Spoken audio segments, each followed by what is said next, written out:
What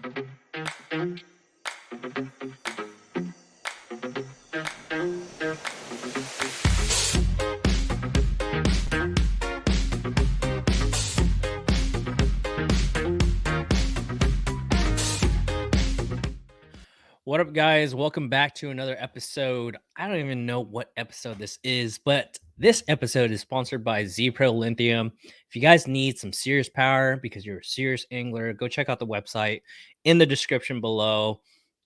We have a fantastic guest and co-host on today.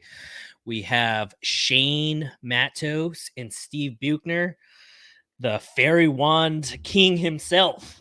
So let's bring them on right now. Shane, Steve, how's it going? How's it going?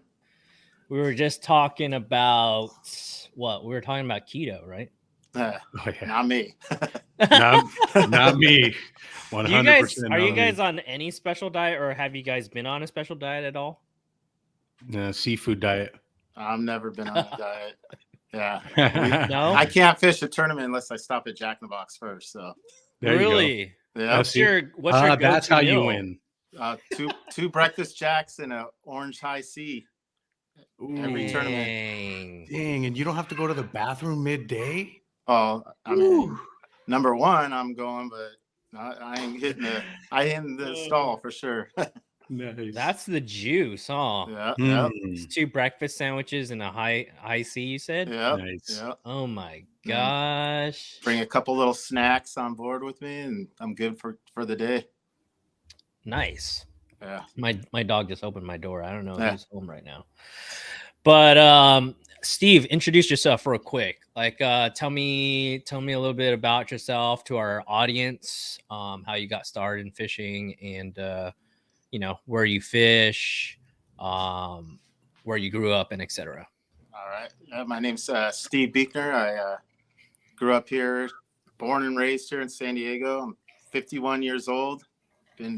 Never really lived anywhere else. So I live in Santee, California, which is really good for all the Southern California lakes. Like I'm basically 20 minutes away from any lake that's down here in SoCal. So, if I go up to Paris, that's a drive, but all the lakes down here pretty close. So nice. Yeah, I've been fishing my entire life. Started when I was like 6, catching bluegill, and just got completely hooked on fishing. Like every weekend, my dad would drop me off at these little ponds by our house. They're called Santee Lakes, but they're little ponds. Yep, I know exactly. I know exactly what you're talking about. And I fish those lakes all the time. And I think that's where I got what I call my finesse game, is because those lakes are so highly pressured, like with just tons of kids. So I just learned to always downsize my equipment to fish those lakes, but I've always fished for everything. Like I was talking to Shane earlier, bass. I got into carp fishing with ultralights for years. That's all I was doing, was catching 20, 30-pound carps on 4-pound tests down there. Wow. And catfish, everything. My dad had a center console boat, and we'd go out saltwater to the La Jolla kelp all the time, catch yellowtail. Wow. Just love fishing. And then got a kayak. Actually posted online the other day about 5 or 6 years ago. My sister was driving by and saw a kayak with the free sign on it on the side of the road, a little blue. It was like a little blue sun dolphin or something like that. Yeah. And she called me and was like, "Hey, there's this free kayak." I'm like, "Well, I'll try it." First time I took it out to Lake Murray, I just took a little shiner bucket with me, and I caught like a 4 or 5 pound bass on it. And from then on, I was hooked. So, oh my gosh, that's a cool story. Yeah. Mine is, Shane and I's, like, the story that we had. Did you get started in kayak fishing, Shane, because of Greg Blanchard? I got started because of COVID, dude. I was because of COVID? To do. Yeah. So yeah, Steve's been in the game way longer than we have. Mad respect. What kayak was it? That one that was free was just a little blue sun dolphin. It was a sit inside. Like I just bought a pole holder down at Walmart, put it right in front of me, and then behind me I had a little like Tupperware thing that I made into a tackle carrier. So I, Oh, I that's lasted cool. on that for about a year, and then I was like, okay, this is fun. And I moved up to Malibu Mini X, and Hmm. I thought that was the bomb. It was a 10.5 foot, had pole holders, it had a little fish finder. I was like, Yep. oh, this is it. And I actually fished my first year tournaments, when they first started out here in that, and did decent. But once people started pedaling around me, I was like, oh, I gotta pedal, man. Yeah. I have a question for you, Steve. So, when you were doing the kayak thing, were you fishing freshwater or mainly only salt? I was doing a lot of bay, like me and my buddy. This was even before I learned about these tournaments. Me and my buddies would go down to Mission Bay and do little spotty tournaments. Like we had a little basket. We tried to keep them alive, bring them in, weigh them. We thought we were on like the elite Bassmaster trail. It was just 4 or 5 of us, and then a lot in the San Diego River, which is, I mean, if you ever get a chance to hit up some of the San Diego River, it's really dirty water, and it's a lot of homeless, but man, there's some good fishing in there, and it's free. So Oh, really? yeah, some nice fish in there. Should is it kind of similar to like Tennessee River creeks, It's or is it a lot basically bigger? it's smaller, because Okay.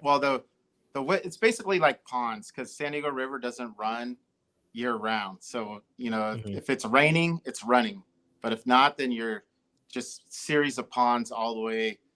Like I fish most of the ponds from Santee all the way out to where it gets out to like Mission Bay, and then it'll get Wow. turned into the saltwater out there. But And you what kind just of got it's all about species? what's that?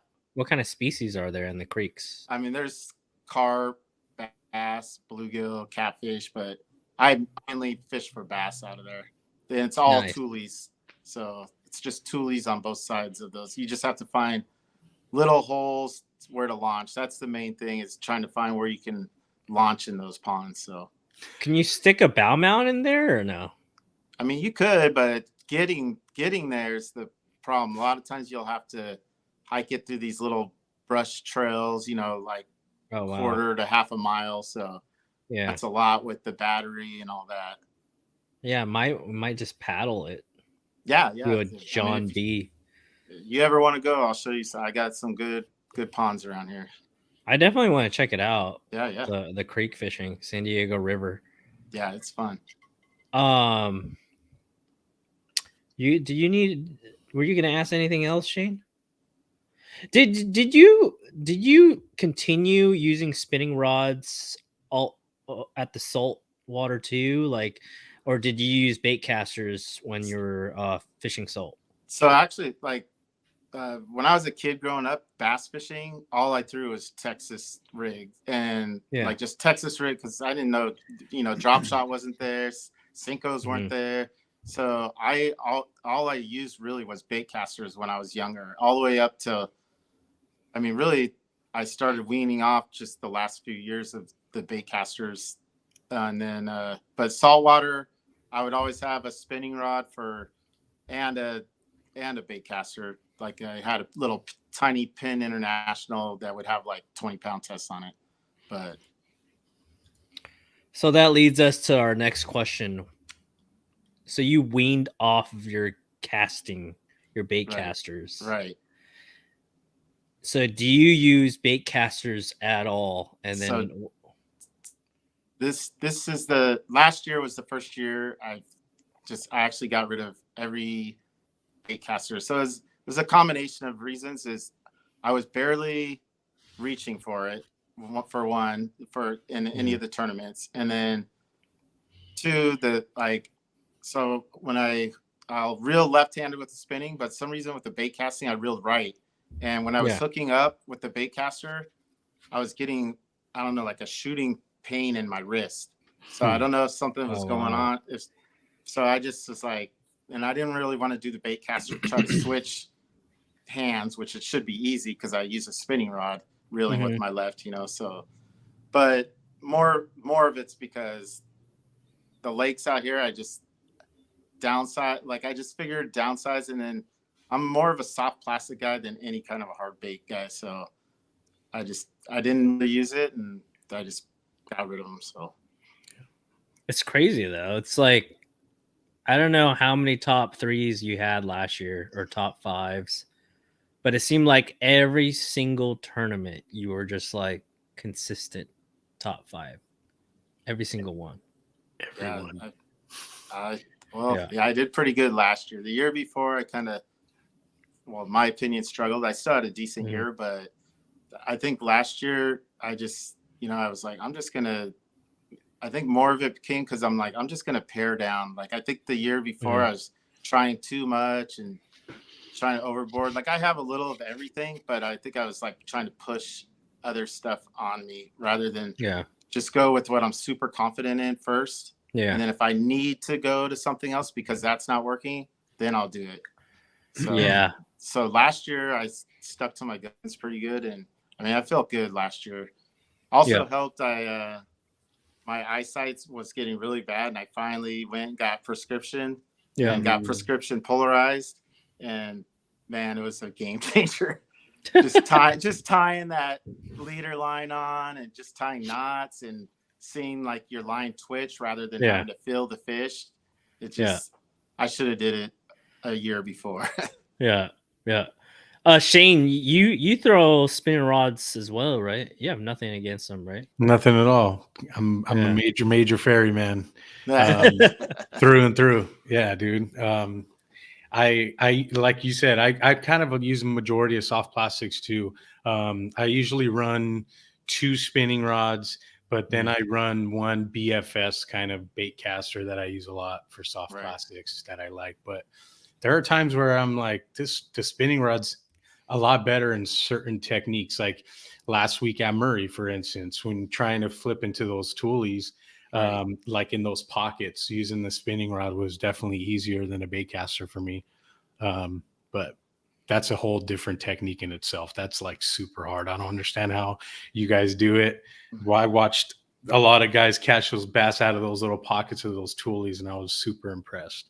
With a spinning rod and like 8 and 10 pound tests, yanking bass over the toolies. It was insane. I've never seen something like that. Wait, who was doing that? I saw Sonny do one. That was really cool. But yeah, pitching them and you can just pull them, man. And he was using a spinning rod. Majority of the people that are pitching into those toolies are using spinning rod. I did it at one point too because it was easier.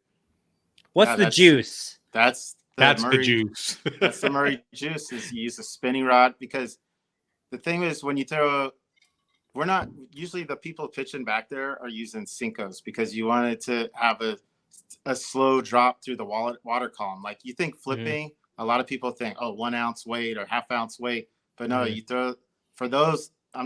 This is really just for Murray. I mean, it works at a lot of lakes, but Murray, you want to hit the holes 3-4 feet back of the toolies, and if you have a spinning rod, because there's no resistance when it's fit, when you have the bait caster, you have to pull line out for that weightless lure to sink. So this, you just go and you give it a little flip up, and then you'll have slack line. That way, it just falls perfectly in those holes. Now, is Sonny really using 6 or 8? No, probably not 6.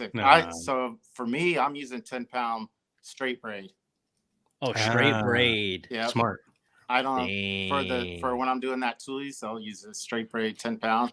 And you hook it and you just with 10-pound straight braid. I don't know why it's really considered 10-pound test because you've tried to break 10-pound tests with your hands. You're probably cutting your finger. You know 100%. What I mean? So I'll horse those fish with that braid. If it's just straight braid, I just horse it. And I'm sure that 10-pound kind of cuts through those toolies pretty well, like a razor, like you were saying. So that makes perfect sense. I was going to say though, like that's a technique in itself, is like finding those pockets that you were saying are 4 feet behind. Right. I couldn't even find them. I'm running around the bank and Sonny kind of giving me some tips, and he's like, "There's one right there." I'm like, "I don't know what you're talking about," but he's like, "See, that's kind of is what the practice and learning." It was a little tougher this time when we were out at Murray because the water level was so down that I don't know if you noticed, but the water was down probably 8 feet because they're working on a pipe at the dam or something. So Mm. they're drawing it down. So that makes the tulies way more compact. When it's up more, then you got a lot more holes sitting there. So that's why I kind of struggled, because I was like, man, I can't find. So me and Sonny kind of do it different. He pitches over the tulies with his, and more of the times I'll flip it, but I'll shoot it right through like holes that I'll see. So I was having a little rough time. And then even the fishing wasn't that great for one. There was only 4 limits caught out of 24. So I ended up having. That's not bad. How many people were there? 24 people, 4 limits. So yeah, for how small it is, it's that's pretty bad. good. But Murray's, I mean, like, it can produce. Like last year. Hold on, Steve. Hold on, Shane. Like, I went over to Folsom Lake. There was 126 anglers, and there was only 6. No, there was only like 4 or 5 limits out of 126 people. Yeah, that's brutal. And 70 skunks. Like, I was like, that was rough. That's brutal. Yeah, that's rough.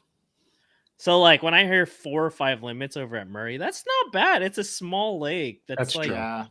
But there's days when that lake just kicks out fish. Like if the tule bite is on fire, I mean, usually you'll have 4 or 5 fish in the 20-inch range. There was only one 20-inch caught that day. All day. So, yeah. They might be just. What was the color of the lake? It was stained. For Murray, it was stained. Usually it's a clear lake. Yeah. I think that had low water. It was stained, and then it was still cold, pretty cold, the water. 1 foot viz? 2 feet? About 3 or 4. 3 or 4. Probably, that's not bad. Because I caught a couple on nest, but it was hard to see with the nest down 4 feet. Yes. So. There was bedfish already. Oh yeah. There was a fry already. So wow. There was already post spawn going on. Wow. Yep. Yeah, I found a lot of bedfish, but you know how that goes. It didn't go down. No. Yeah. And then I didn't want to deal with it. I was like, once they're skittish, I'm like, all right, I'm out. Yeah, I don't have the mental capacity to sit there and try to break it down. This is not took a while not my for style. Me. I think I took like 30 minutes every fish that I caught on the bed. It took about 40 minutes. Really? Yeah. They were real skit. They just weren't. It was taking a while to get them. Either they've been caught a few times, or how did you get them to get fired up? Because a lot of times they'll just scatter away, right, and then they'll go back to the bed later. What was your strategy? So the bedfish, like if I would go up, and then if I would see a fish on one, if I see a bedfish take off and it doesn't curl back within like a minute, then I'm like, I'm not even gonna worry. I'm not gonna spend my time. But anytime that it was trying to just come back, then I was like, okay, I can work on them. But it's just cast after cast, trying to find that hot spot on the bed. Usually every bed will have a hot spot that's probably only like the size of maybe a tennis ball or smaller even. Yeah. That's the spot. I don't know why that spot is. That's where they're going to decide they're going to lay the eggs, or if there's already eggs there. And then, a lot of it's just pissing them off. You just keep casting and casting, a lot of times I'll just cast towards the tail, let it bump the tail, then they'll do that quick turnaround. I mean, it's like I always tell everybody it's like a dance when you're fishing for bedfish. It's just, you could tell, and then you get that first little nip where they blow on it, then you're like, okay, they are for sure going to bite. It's just going to take a little more time, What's the first bait you throw in? Well, the last 2 years I've been using the Z-Man TRD craw, but I've been Texas rigging it, and it's been money for me because it's perfect size. If they bite it, it's in the mouth 100%.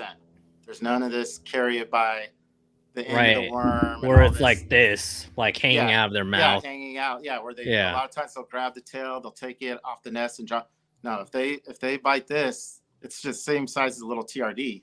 It's in the mouth 100%. So, but and since it floats, it's got the pinchers floating up. It just really pisses them off. Like I found it's been my best bait for bedfish the last 2 years. I got like an 8-pounder at Hodges when it was open off of that. Jeez. Yeah. Wow. Hodges has some tanks, man. Yeah. What hook size do you recommend for that TRD crawl when So I'm using a 2.0, and it's a little tricky rigging it because there's just like a little point on the head, like right between the two claws. Hold and on a sec, guys. You'll just go right through that. Unplugged. Yeah. I remember you telling me about that tip. So of course I ended up buying some of the TRD craws, and I went out and it's interesting because as Z-Man plastic, you have to really I finally learned how to like do it properly, but you have to like pull it. You can't rig it like regular plastic. Right. Now after watching all these Z-Man kind of like reels and stuff on Instagram, I'm like, okay, you got to like pinch and pull, and stretch it over. But okay. Before we continue with the bed fishing strategy, Maxley was wondering what kind of braid are you using for your flipping and pitching toolies? So I'm using 10-pound Power Pro, just only on that Cinco rod that I use for the every other rod I have the 10-pound J braid. I used to only use 10-pound Power Pro, but some reason when COVID hit, I don't know if you've noticed or if anybody else that uses Power Pro, I think they switched their whoever does their product, but the color fades. Color fades, and the quality is not the same for and me. it gets fluffy, right, Shane? Like within only a few trips. But the reason I like it for the toolies is because it seems like it cuts it's such a, I don't know how I describe it. Like a thin diameter or what? No, but just when you slide your fingers along the braid of Power Pro, it feels almost like sharp to me. Yes. So like it can cut through those toolies. Like if you get snagged up on a tool or whatever, it can cut through those toolies super good. But yeah, because of that color fading and the fluffing, I finally went to J braid. I just don't like the J braid for that toolie thing because it's it feels thinner. I don't know if it's how many braids are in it or whatever. Do you use a J braid 8? The J braid 8, 10-pound test J braid 8. Yep. Yeah, I like that one too. Yeah. Big Mac had another question. Can you Ned rig a crawl? No, drag it through the bed. I mean, that's what you do, right? Yeah. So it's the craw. I'm using the TRD craw, but they have a regular craw that's a little bigger that you could do. Yeah, and I just keep throwing it on the bed, drag it through, and you wait till you see a reaction on that fish. That's how you'll find that spot. Like basically, I just find that bed, and I'll just keep cast all across the bed until where I see I get the best reaction. So if you are not if that fish is not riled up, but he comes back all the time, like you're pitching that crawl, TRD crawl, bring it to the bed, he takes off, and then 2 seconds later he swings back, but he's not paying attention to that bait. What is your second bait therefore to get him fired up, or are you bouncing out? No, if it's a big fish, I've spent almost 2 hours on a big one waiting on a bed, working it on a bed. But if it's just a little fish, and I think at Murray I even finally gave up on one because he just wasn't committing enough. Like he would come back like you were saying, and then I was like, okay, I'm not going to waste, especially in a tournament, I'm not going to waste more than 30 minutes on if he's not going to bite. I'm just not going to bother with him. Yeah, I understand, especially when the tournament's a shorter duration. If it's only a 6-hour tournament, it's hard to spend any time on a stubborn fish. Yeah, really. That time in tournaments gets me. Yeah. Shane, do you have a lot of experience bed fishing or no? Not really. No, man, it's not my cup of tea. I saw you catch one though at El Cap. I've done it one time. I think I've caught maybe 1 or 2 bedfish. There's times where I go at them and I try to, but like I said, after 5-10 minutes, I'm over it. Like my mental capacity, I can't do it. I have to move on to something else. Yeah, I feel like bedfish, when we come across one, it's either it happens real quick or it's you have to like wait. You have to give it at least 15, 20 minutes for Right. them to get fired Oh, up. the best is when they Just haven't been caught yeah, and they're yeah, super, like at the Mm. SAMV tournament for the AVA. yeah, I came across one. I mean, I don't even think it hit the bed before that fish had it. I was like, yeah, I wish it was always like that. But yeah. a lot of it's boat positioning too, Hmm. Shane. Like you got to have like your shadow not on the water. You got to be. Sometimes I'll have Yeah, to crouch down. Uh, There's a lot to the bed fishing. It's not just you find a bed. Sometimes you got to get 3-4 feet away and try to, like, I keep a battery clip on my kayak that has a mhm. little hmm, strap to it, but that's all I do is I'll go clip up to tules or clip up to sticks coming out of the water, and then I was going to like, ask you, how do you do it? Because I know you don't have a motor guide, yeah, and I don't think you have power pole, nope, right? So yeah, I was going to ask you, how do you stay on? What's your technique? So you clip yeah. And I onto just something. have a Okay, big cool, battery clip that I hooked onto like a little lanyard, and nice.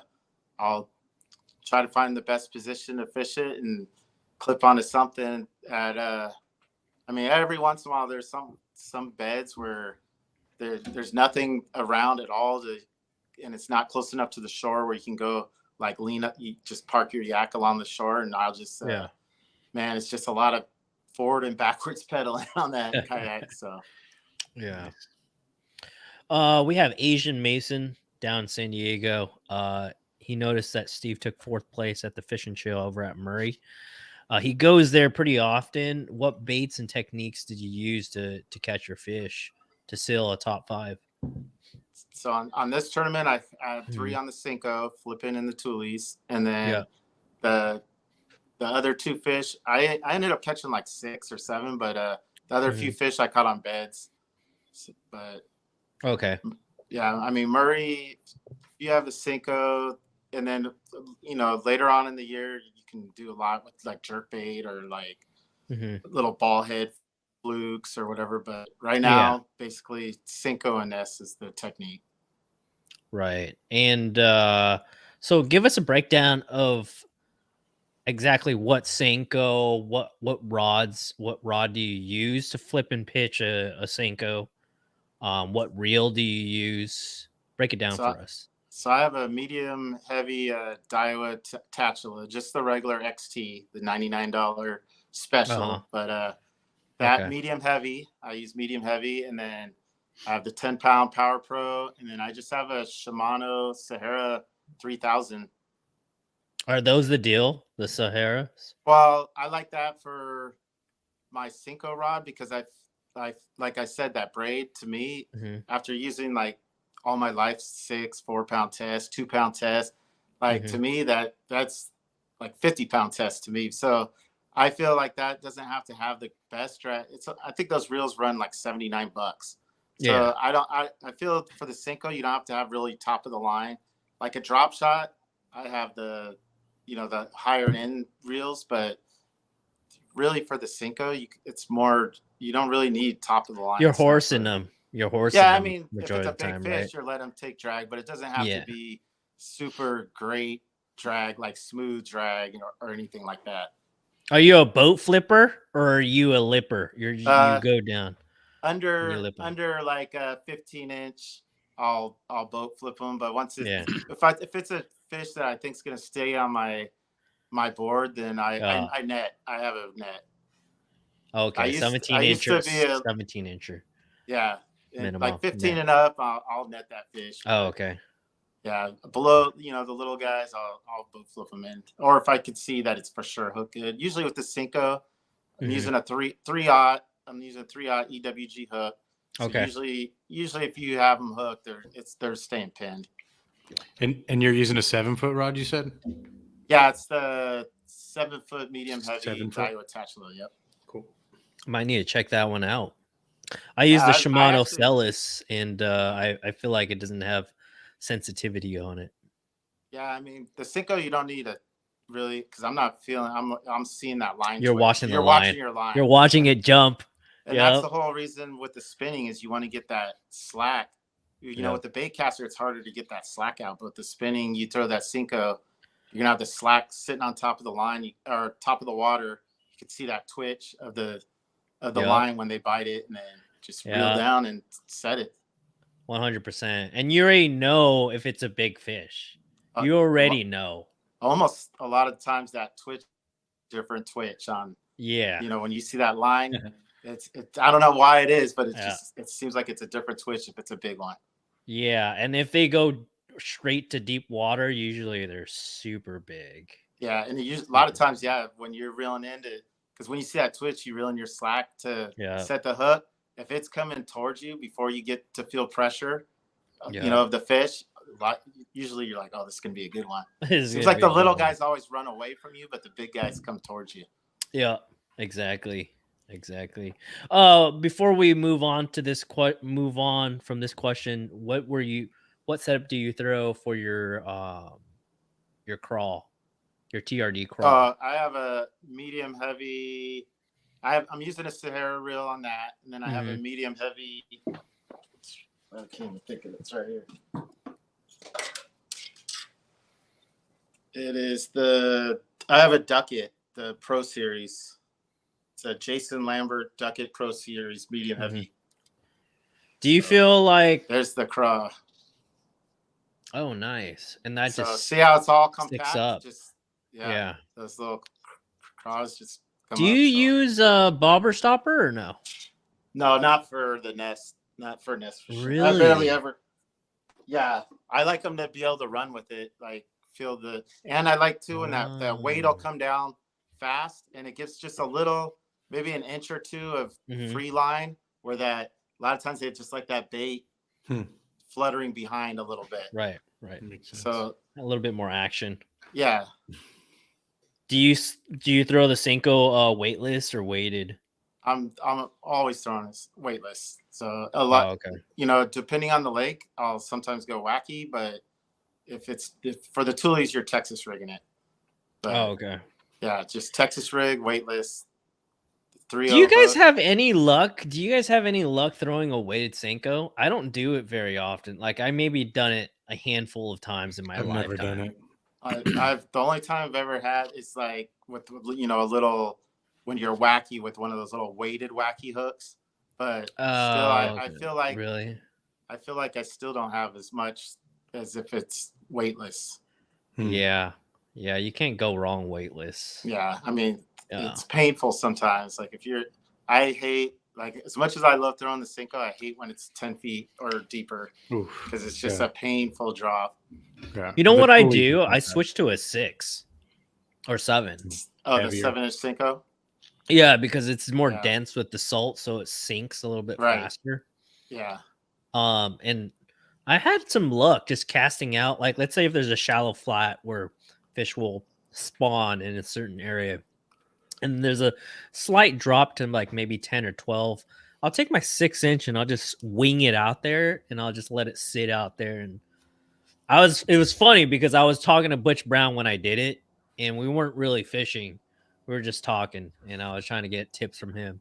And I took my 6-inch Senko with a wacky rig hook, 3/0, that I threw on the Delta, and I had it tied on already. So I just winged it out there, and I continued to talk to Butch, and I didn't move it at all. And all of a sudden, tink, tink, like 19.5-incher just bit in 10 feet of water. So I don't know. I think it's kind of like a jerk bait deal. You know what I mean? Like in a kayak, you're not on a high platform like a bass boat. So you got to just kind of pick your certain jerk baits, like a +2, a +1, and a 0. Like it's similar to the way I fish a Senko, like 6-inch, 7-inch, 5-inch, and etc. Right. But what's your go-to color?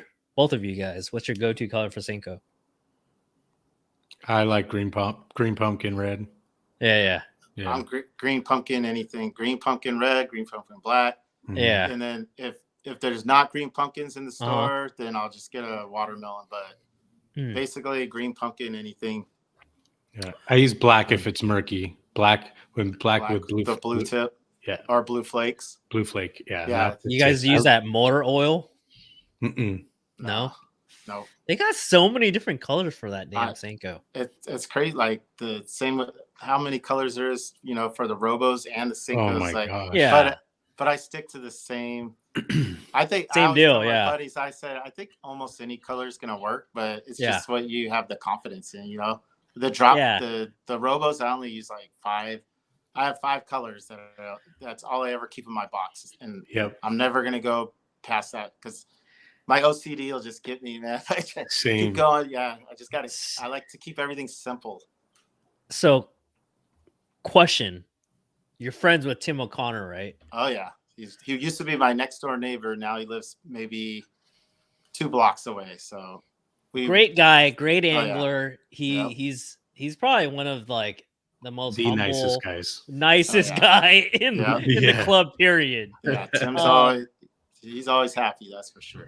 But what do you think his color? Do you think he's just built confidence with that color, or do you think it has something? It has For the something robo worm? magical. Yeah, I think Oh. he I has mean, a certain. Sometimes I think the color will play a little bit, but he has real confidence in it. But Yeah. lately at San V, I've been for always. I used to just throw the margarita. That's it. But I've switched over now to where I'll throw that red one too. Like that is. When he told me about the color he uses, I ended up buying a pack, and that's probably one of my favorite colors now, man. Yeah. That color gets bit, dude. Like, wait, it's something Punisher, right, or what? No, it's. No. Oh, can we say it? Yeah, I guess we can. It's the red crawler, right? He said it on a podcast before. Yeah, the red crawler. I think you're thinking of the Orange Crusher, maybe. Yeah, Orange Crusher, so that's one of my. I have the 5 go-to. My margarita, the red crawler.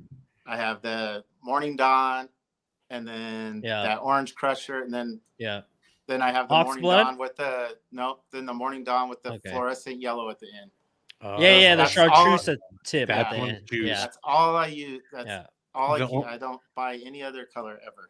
The only fish I got last week was on the bold bluegill color. You used that one before? I've used it. Yep. That one? Yeah. Yeah. I kind of like that color. It's got that green chartreuse on it and brown. I think it all is personal preference, and like you catch some on a couple, and then I can't really see you throwing one color or another color and land right in front of the fish and then not eat either, really. Yeah, I have the same deal with you too, because there was one day I ran out of MM3s, right? Okay. And I was like, I have oxblood red flake in my bag. Let me just use it. And it was like nonstop too. So I'm like, does color really make a big difference? I don't know if it does. I think if they're biting, I think it's not anything. But I think it's those days when they're real finicky, and then they're when we had that Paris event last year that you went to, Dominic, which was really rough. That first one, and remember everybody was struggling, but the one guy that caught limits both days, he was, I think, the only guy. He said he would. Yeah, he said he just kept dropping down a different. When he would drop it down, they wouldn't buy one color. He would switch it, and then until he found a color and they would bite it. So every once in a while, what I do. It matters. It's usually what I do. Like last week, I was throwing Morning Dawn, and I was getting like short strike, so I was like, I'm gonna change it up. So then I put on Green Pumpkin, didn't get bit, and I put on that bold bluegill, which is that brown with that green neon chartreuse on the bottom, and that's the only way. Who knows? Maybe I was just in the lucky spot, but it's the only one I got. It could have been. I couldn't get a fish on the drop shot last week for the life of me. I was like, I tried on all those points, and sometimes they don't want it. Drop shot. Sometimes they don't want it. Yeah, it's weird. It's weird. Or there was one time, usually on live scope, I could pitch out to them, and then on the drop, they'll follow it down and just eat it on the dead stick. But then there was one time I had to literally just shake it nonstop, like 15 times for it to react and hit it. So it's really weird. Yeah. But I mean, there's this king out there. His name's Damien Tao. I don't know if you guys know him. Who? The Carolina King. The Carolina King. But it's like, have you guys dived deep into that yet, or are you guys thinking about it? I tried it. After watching him doing it, I went out one day and I just took it out and I tried it, but no success. I just got to keep trying, keep at it. So It's Yeah, funny for sure. because that Carolina rig, it's so old school that back in the day, I used to throw it a ton and I did Yeah. good on it. But once once these other techniques came, then I just totally abandoned it. And the same with like Texas rig. I don't, unless it's bed fishing, I'll throw a drop shot. I don't throw Texas rig barely ever anymore. Like with the bullet weight and drag it, I just don't. Yeah. It's so weird, like how fishing you leave one, just like how spinner baits are almost kind of dying off. Yeah. Oh, but Wait a watch out with minute. that spinner bait. No, spinner bait's still a great lure, but I mean, you remember how it used to be the go-to, but now it's like chatterbait. And, I feel like the spinner bait really comes into play when we get rain and we get that murky water. Like I've been burnt by a spinner bait all year round. Like everybody's catching them on it. Yeah. I mean, I caught 3 of them today on a spinner bait. Nice. That was fun. It's fun. But yeah, I see what you're saying. Like, I don't know, Carolina rig. What do you guys think about the whole spinning rod setup that Damien was throwing? Usually he doesn't throw bait caster, but he broke out the spinning rod. I watched for that Carolina rig yesterday. Yeah. Why do you think he's using a spinning rod, Steve? Shane, what do you think? I don't know. I don't know if it was because he was fishing shallower water. So I was noticing he was kind of fishing in that 10 to 20 foot zone. Yeah. So I was thinking maybe he was using lighter weight probably, and he was dragging it through the timber. So do you pause his videos or do you zoom in? I don't know what you're talking about, dude. I have no idea what you're talking about. No, I do pay attention though. Absolutely. If there's one person I'm paying attention to, it's definitely Damien Tao. You better believe it. I'll be pausing that video. Trust me. He's been on fire. So why do you think he was using a spinning rod? Probably the same reason. I mean, when I do still throw it, I throw it on a spinning rod. But for him, I think it was probably he was throwing maybe a 1/4 ounce weight or something, like a lighter weight, like Shane was saying. I mean, really, for Carolina, there's no real advantage, I don't think, to throwing a spinning rod, or because you're just fishing the weight. Everything else is free behind it. So, what's your go-to setup, Steve? Because you have more. I think you have more experience than Shane and I about Carolina rig. What would you throw on a spinning rod if you're Damien Tao or Steve Buechner? So right now the only Carolina the heaviest thing I have right now is a 3,000 reel with 20-pound braid. That's my heaviest setup, and I actually use that when I do throw, which I don't throw much, but if I do throw a Carolina, and then I'll just have the sliding weight and then the leader and usually I'm using 12-pound fluoro with that because you gotta set that hook pretty, give it a good set, especially with all that slack out there. So, and I'm just using a medium heavy rod still with that. Like, so your 12-pound test is minimum to a 20-pound backing? 20-pound. Yeah, I have 20-pound braid on the reel, and then I just use like a 4 foot or about 4 foot leader with the 12-pound fluoro. Okay. Well, shoot, man, that's I don't know. So you guys both watched Damien's video, huh? That was just day one. I didn't see the video. You didn't see it yet? I mean, but this whole last year, he's been Carolina, like at the championship we were at up there, Dominic, the 2-day ABA championship or 3-day one. Over at Lopez. Remember, he did it on the Carolina. Oh, he did Margarita, Santa Margarita. He Carolina rigged like his fifth fish. And at Lopez, all the fish at Lopez those last 2 days. Yeah, he's a stick.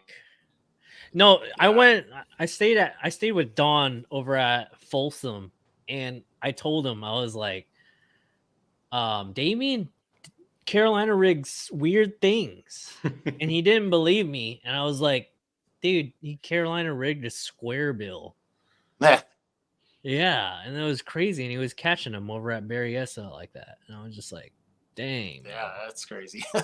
Yeah, this guy has box. Intuition. His intuition level is pretty dang high. Yeah, absolutely. When I come across the school, though, I'm gonna be Carolina rigging a square bill for sure, or jerk bait. I don't know which one. I know Japanese people, they throw a jerk bait with a Carolina rig behind the boat, and they'll just like, kind of like lead core. They'll just like whack it a few times. Yeah, and they'll catch fish like that. I see those guys whacking them at Paris on the lead core, man, all the time. Oh, all the time. All the time. I'm All like, the dude, time. get out of here. Yeah, but it's so annoying, though. I know, like, you it have to is. reel the fish all the way in. It's 100 Oh. yards behind the boat, you know? I don't know. Mason says, I'm thinking about getting a Hobie Outback. Does Steve recommend the Outback or a smaller boat like a Hobie Passport or Compass?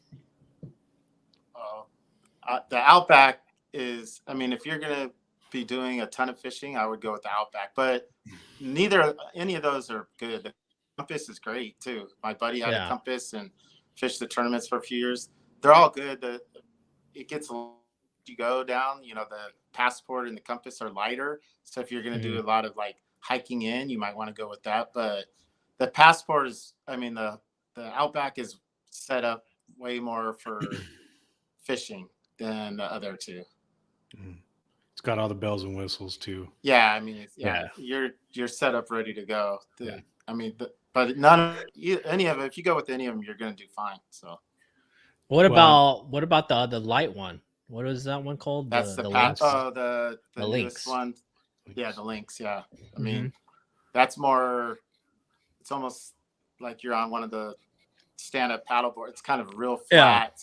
So if you're going to be going anywhere, I mean, you can handle the waves, but if you were going anywhere where there's waves and, you know, or where the weather gets, you're going to probably be getting wet. So I have a question for you, Steve, since on the topic of the Outback. So what made you go with the Outback and stick with the Outback? I'm just curious because I know you got a new one recently and you had an Outback before. Yeah, so why not the Pro Angler?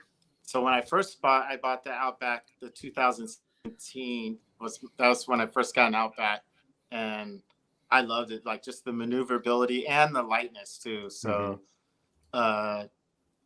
then after that, like I bought that one. After that, I got on the Hobie team and through Fast Lane Kayaks on Mission Bay, and then they basically kind of they give you a kayak every couple of years. You know, you turn in your other one, and but they asked me. They said, "Do you want a Pro Angler?" And I was just, unless I know 100% I'm getting the motor, I'm just going to stick with the Outback just because it's lighter, it's easy to maneuver, quicker. Right? And two, like a lot of times I'll like to go into the Tules, and since it's kind of got narrower and less under the water, you can really like get back into the Tules. And same with like when the weeds were coming up at Otay, the hydrilla, it cruises over them a lot easier than a Pro Angler, which sits a little deeper in the water. So. Yeah, I think you're stealthier. I think you're quicker too, because I mean, I see Steve B. We're at San Vicente, and I'm working like a ditch. I'm working a little cove inlet into the arm back there. He sees me, and he's just like pedaling. He's working the whole entire arm. Like he's moving fast. Like the way he fishes, it's extremely fast. Yeah. Right. That's your style. I love. I mean, sometimes it hurts, but I love covering water, which like just as many casts in as many areas. Like I don't really study too much like lake maps and this. I'd rather just get out on the lake and go and see everything. And to me, I always think, which sometimes it hurts me because sometimes I'm leaving fish to find fish, but I always think around the next corner is the next big fish, you know. So I just keep covering and casting. But yeah, I mean, Lake Murray. I feel like it's like a cheater totter, right? Like sometimes that works. Yeah.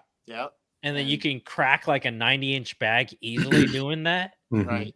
But then there's sometimes you just got to focus on like one fish at a time. Right. Yeah. That's the days that kill me are the days when you need to slow down and like dissect a certain area rather than just cruise. But I mean, that's the fun part of the sport. It's trying to figure out what to do each time, you know. It's always changing. So your majority a bank fisherman though, right? Do you fish offshore though? I mean, I could.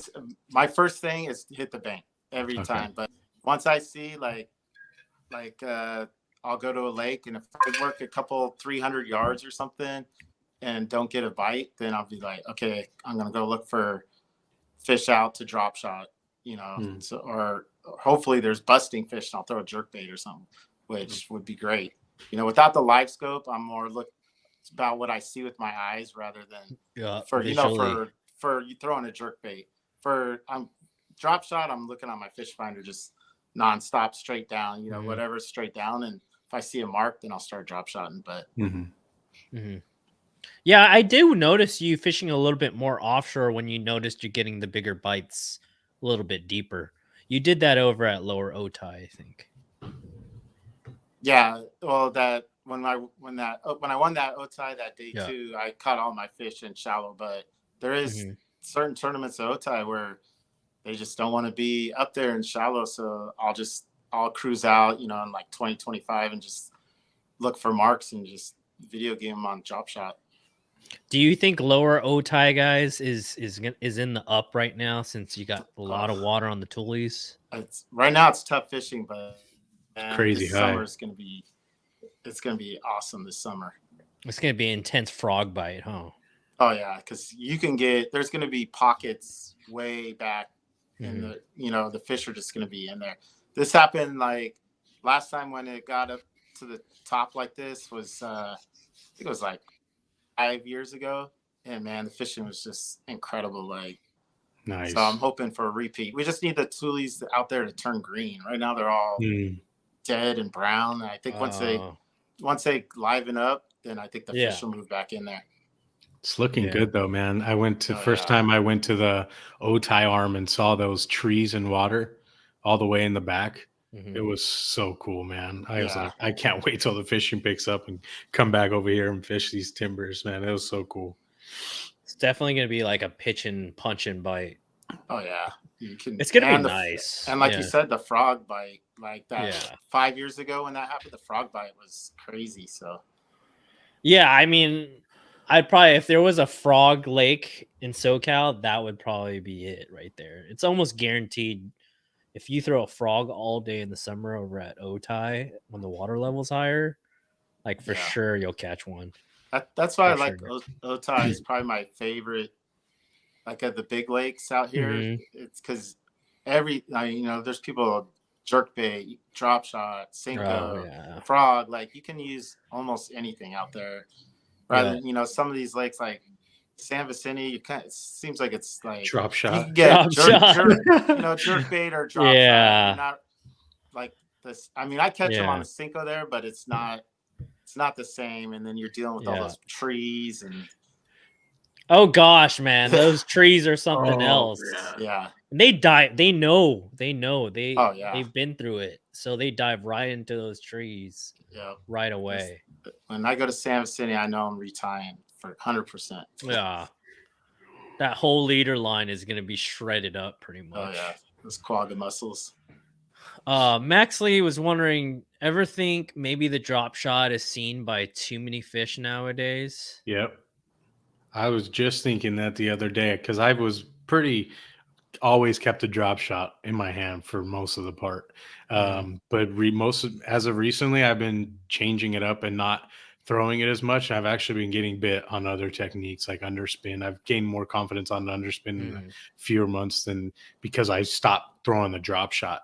And I'm thinking to myself, like, how many MM3 robo worms have these bass seen in a weekend? I mean, but they still bite it. So I'll still throw it. But like, I do think.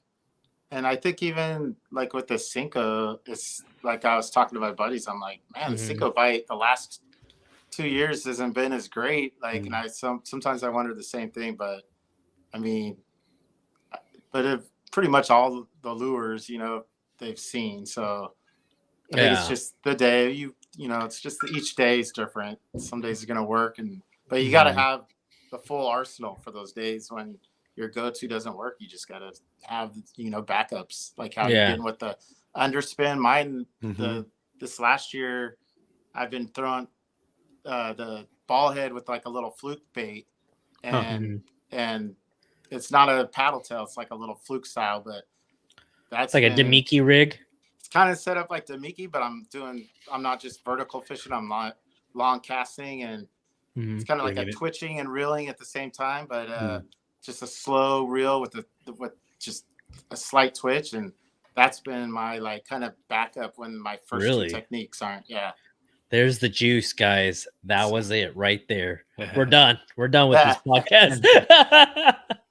No, I actually seen Gussie outdoors win the classic, and he's throwing the what is it called? The the jerk shad. Jerk shad. Yeah, Z-Man jerk shad. Yeah. But yeah, it's like Demiki. Yeah. What's your fluke style bait? What are you throwing? It's actually, I got it right here. Savage Gear. Dang. Let's see. That's a sleeper because no one throwing Savage Gear. You know what I mean? It's kind of nice because the end of the fluke style tail is kind of like almost the end of a robo worm. So when you, really? I will use this on Demiki too, like just drop in for vertical. But I'm trying to learn that Demiki because I think it's like last year I watched a couple of videos on it. I'm like, man, I gotta learn this. I've caught a couple on it, but not what I really like. I thought it was going to be a lot more fire for the lakes around here, but I'm going to keep working it. So nice. Yeah. It's deadly on the smallmouth, definitely. Oh yeah. I don't know, Big Mac. He's calling someone the fish whisperer. That's definitely not me. Steve. Definitely Steve. I don't know about that. He was claiming about she drag on the spinning reel. Oh, he's talking about Damien Tao. The wind and rain. All right. When you fish a lake for the first time, what's your 3 go-to baits to use? Let's just say this time of the year. Go. You first, Steve. So my 3 go-to would be of course the Cinco first. Yeah. And then since it's springtime, I'm gonna go with my Texas rig Z-Man craw, have that rigged up, and then I'll have the drop shot. If I could only go with 3 rods, if I had to fish a tournament with just 3 baits and 3 rods, that would be right now during the spring. That would be the 3 for me. Yep. What would you do, Shane? Probably be drop shot, underspin, Texas rig would probably be my 3. Texas rig Cinco? no, Texas rig like creature old bait. School Texas. I like the baby D-bomb. That's my Texas rig bait. Really? I usually always have that tied on there. That's my favorite. That's your go-to, huh? It's my go-to. Yep. Damn. For me, it'd probably be a 2.8 Kitech ball head, 1/8 ounce. Probably I don't know, Cinco. You can't go wrong with a Cinco right now. Yeah. It's hard. No, it's gotta have one rigged up no matter what. I don't throw them that often. I throw them on a Neko once in a while. And I've thrown it. I got it on a wacky once in a while, but I don't throw them that often. I need to throw them more. I tell you what, though, if you start throwing them like during springtime all the way to like beginning of summertime, you will probably never skunk at all. Like that was probably like the first bait I threw for bass fishing, and all it was is just cast out, let it sink, let it hit the bottom, pick it back up, and then cast it out again, and just keep on casting. And there was never a day that I didn't catch a fish off a Cinco. If they weren't eating the Cinco, that would mean like it's a horrible day of fishing. You know, but I'm throwing on a 3/0 wacky rig hook, 2.8 Kitech, and then I don't know what the other one I would use first. Oh, drop shot, of course. What am I saying? Everybody knows I'm the drop shot king. on Live Scope. I wanted to ask you, Steve, do you play it as motivational when people talk the crap? Oh, what happened to Steve? Nope, sorry about that. You scared him away, man. Sorry about that. Got a phone call coming in. Oh, okay. So I'm pretty sure people was like, you heard behind your back and you're saying, I'll never throw a fairy wand. I'll never throw a spinning rod, blah, blah, blah. Like, I'm a power fisherman. Matthew Brandon. Yeah. Oh, do you use that as motivation? Or do you kind of just ignore it and you're No, just I like, mean, it's been so long? yeah, I don't, it doesn't bother me at all. I'm always like, Yeah. oh, you know, if you like to catch fish, and you know, that's usually my response is like, I just like catching fish. Like I always like, I might never have the big bags all the time, but Mhm. I pride myself in consistently catching limits. Like, and Yeah. you know, in SoCal, how tough these lakes are. A lot of people say, man, you finish top 10 a lot. It's because I'm just getting a limit. A lot of Yeah. times that's all it takes to get in the top 10 is a limit. Like Absolutely. Yeah. even with 80 guys, you know, like at our Otai one that we had a few weeks ago, there was 80 guys, but there was only what 3 limits, I think. So I got third place, just, you know, pulling out a small, but to me it's, and if you look at it really, if you watch the pros on TV and stuff, how many of those guys are throwing, almost every time I turn on MLF or whatever, they have a spinning rod in their hand. Oh, yeah. Right. And with live scope, Definitely. I think that's even drawing more to the spinning rod, because Oh, you yeah. want to throw, you're throwing the fish that you see on the live scope and you want it to get that quick drop. And that's the whole thing with the spinning rods. You can get Yeah. a vertical drop easy. Right. With a bait caster, it's usually swinging back towards you, right? When it Right. hits the water, unless you pull out some slack. So Yeah. it just seems like, I bet you if you looked at it, you know, not all the lakes, every once, you know, some of those lakes where they're going to hit the crazy chatterbait or jig bite, but for the whole time of a year, like if you look, I bet you the spinning rod is on most of their hands more, Yeah. For a instance, percent, you know what I yeah. mean? Like the Yeah. smallmouth lakes, what are they? They're definitely using a spinning rod. You Yeah. know, I think Gussie was using a spinning rod during the classic. yeah, And everybody at the Red Crest was throwing a spinning rod at some point with a wacky rig, skipping it underneath docks, pitching it on the bank. I mean, yeah. I mean, it's a solid setup, especially like you said, live scope.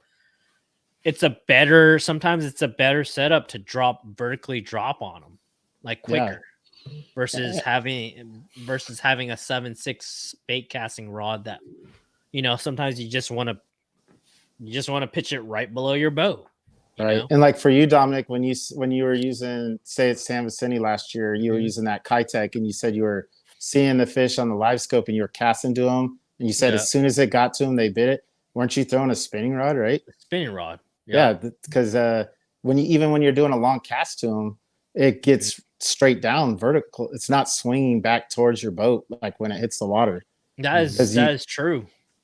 So Even if you cast it and you click over the bell, it still wants to drop straight down like that. right, It doesn't want to come forward and pendulum that much at all, actually. yeah, and with the bait caster, since there's no extra slack when you make that cast and it hits the water, it's got to start pendulum almost as soon as it hits the water. I would, you know, Yeah. in my experience, whenever I bait caster, unless I pulled out some slack real quick, it's not going to drop straight down. I can kind of see, thinking about it now, I can kind of see that when you have a bait caster, you could actually be fishing way too fast, and having a spinning rod with a lower gear ratio, and you're forced to kind of fish slower. You could probably get more bites on the spinning rod as well. You know, Right. bait caster, sometimes we need to tell ourselves to slow down. Like, I actually switched over from a 7.2 to 1 to a 6.4 to 1 gear ratio for my underspin, because I just feel like sometimes I'm overworking that bait. Sometimes I'm moving way too fast.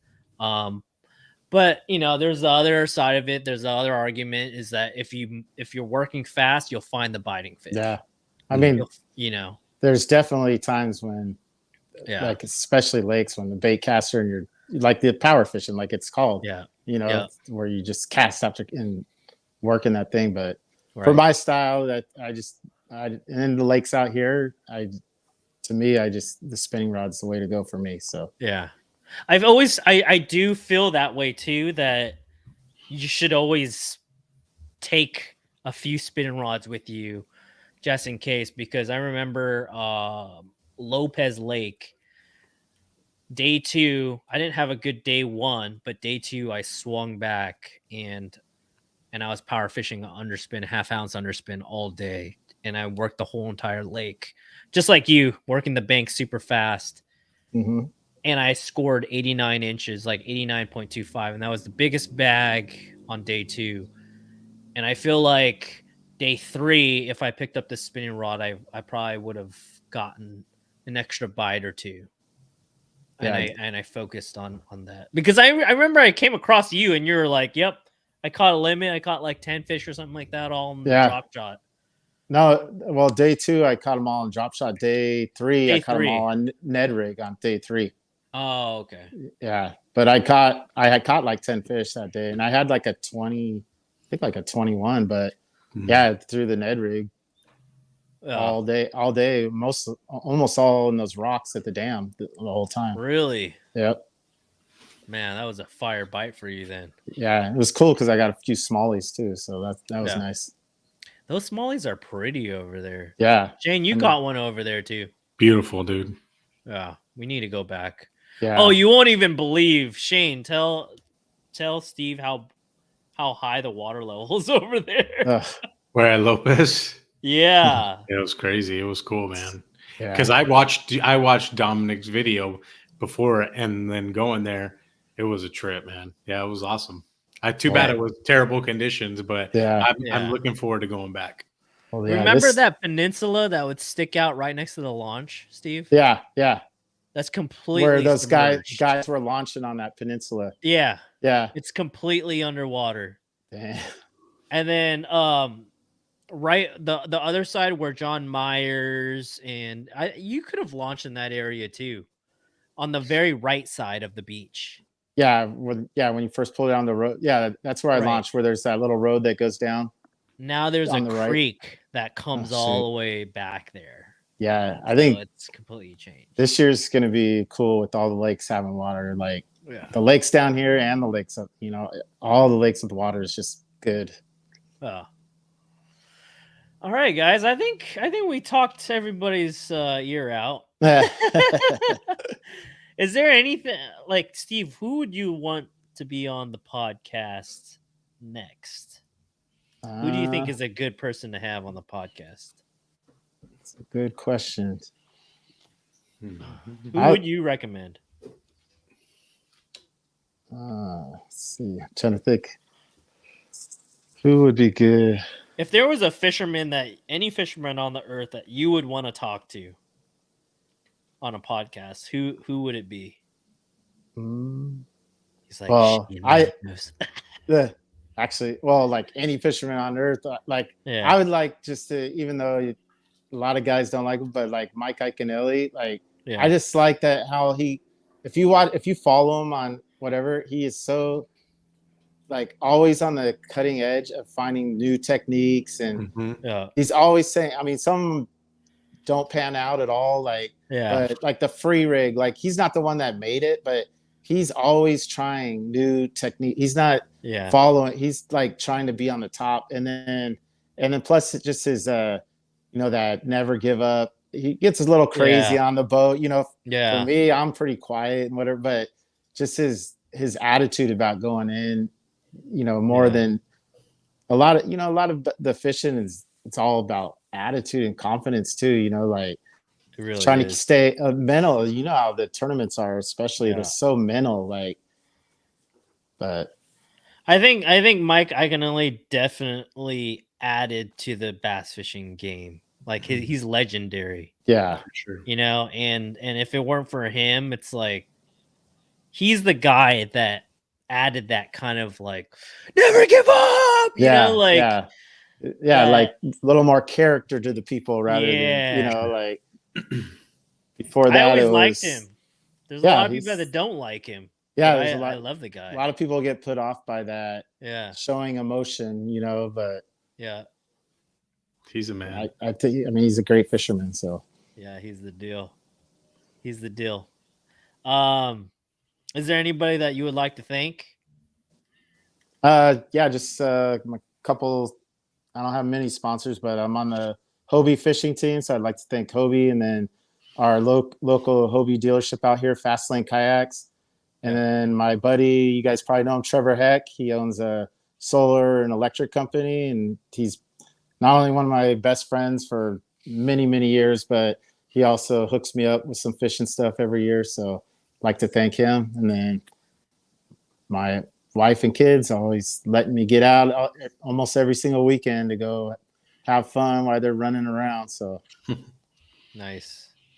Yeah, I need to like sit down and talk with Trevor Heck, because I've never given the time to actually know who he is, because I'm sure he's a hell of a guy, and great guy. Yep. And he brings so much, like he brought so much sponsors to the trail, to the SoCal kayak anglers, and I was just like, wow, dude, you are good for the kayak community. 10 times what it was for the sponsors like this year compared to any of the other years. He's put his heart in, he does it. He's doing it more just to, like, he wants everybody to leave with something, you know, like, so a lot of this it's not all going to winners. It's going to people that didn't finish in the money, and he just wants people to enjoy it, you know? So yeah, for sure. So yeah, I mean, everybody should know this. There's a club called SoCal Kayak Anglers. I always recommend people either that club or Urban Anglers, because that's where your grassroots fishing really develops. And a lot of the guys are buddies. You won't come across any drama or whatsoever inside those clubs, especially at the club level. It's almost like you're just having fun going out there, you know, learning a lot. So if you guys on the podcast are ever interested in SoCal Kayak Anglers, these two sticks, Shane and Steve, if you guys have any questions, hit them up on Instagram is a good way to hit you guys up. Yeah, if they have any questions. Yep. And they'll be sure to answer any questions that you guys have. Well, thanks, Steve. I appreciate you hopping on the podcast, and hopefully those guys with bait casters start throwing rods more often. They all will. If not, Steve will come hammering at the door saying, keep throwing those bait casters. Exactly. Thanks for having me on the show. Hey, and I like the new format with both you guys doing that. You guys work good as a team on there, man. So I need to have Shane on more often, definitely. Yeah, that was cool. Look what our buddy says. Nope. Michael Sue said nope, no spinning rods. Do you know who Michael is, Steve? No, I've heard of the name. He's in the SoCal Kayak Anglers, right, Shane? That's Cheeto. No, he's not in it. He's done it before though. Yeah. Okay, he's the one I fish with quite often. I've seen the name before, so I've never talked to him, I don't think. What does he throw, Shane? he throws 15-inch swim baits. He gets the giant fish, he right? Does. No. Big Mac says thanks for the gems, and Big Mac also says spinning rods gives you more confidence with accuracy. Still doing, get the limit, keep it up. All right, guys. Steve, real quick, I just want to say, dude, man, when I first got into the Southern California kayak anglers, I just think you were always very welcoming. You still are. You're always willing to give information. So like Dominic was saying earlier, like if you guys are looking for a club, like if there's anybody more welcoming, it's Steve and SoCal Kayak Anglers and everybody that's part of that club too. So I just thank you for always being welcoming to me and being so kind, dude. Thanks, Shane, man. You guys are cool guys. That's why, man. So yeah, I mean, Steve, like Shane's 100% correct about that. You and Tim O'Connor is probably the nicest anglers in SoCal ever.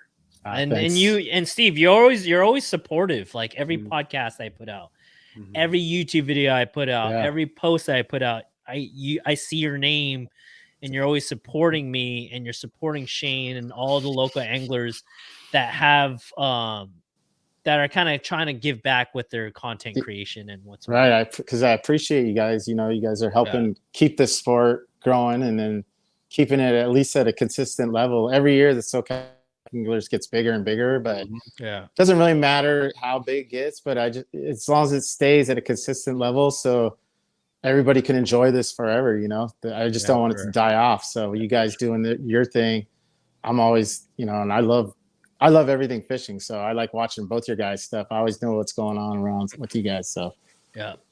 I'm gonna stop uploading now, so I don't give any juice to you guys.